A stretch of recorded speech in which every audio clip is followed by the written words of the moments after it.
Number 2, संशोधन अधिनियम 1781 ईस्वी।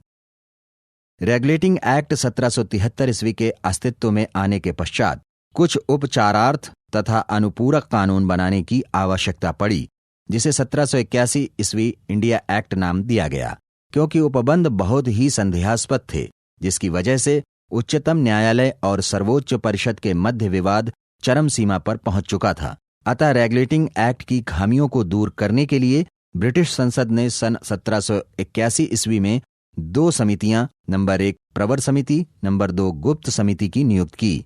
एडमंड बर्ग की अध्यक्षता में प्रवर समिति को भारत में न्याय व्यवस्था, उच्चतम न्यायालय तथा सर्वोच्च परिषद के संबंधों की जांच करने का कार्य सौंपा गया। समिति ने उसी वर्ष अपना प्रतिवेदन प्रस्तुत कर दिया, जिसके परिणाम स्वरूप सन 1781 ईस्वी का संशोधन अधिनियम पारित किया गया।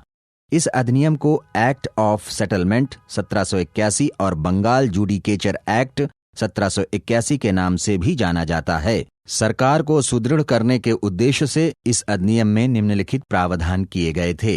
नंबर 1, कंपनी के पदाधिकारियों को उच्चतम न्यायालय के अधिकार क्षेत्र से बाहर कर दिया गया। नंबर 2, सर्वोच्च न्यायालय से अधिकतम क्षेत्र को स्पष्ट करते हुए कलकत्ता के सभी निवासियों पर उसकी अधिकारिता को प्रमाणित किया गया। नंबर 3, गवर्नर जनरल तथा उसकी परिषद द्वारा बनाए गए नियमों तथा विनियमों को उच्चतम न्यायालय में पंजीकृत कराने की बाध्यता समाप्त कर दी गई।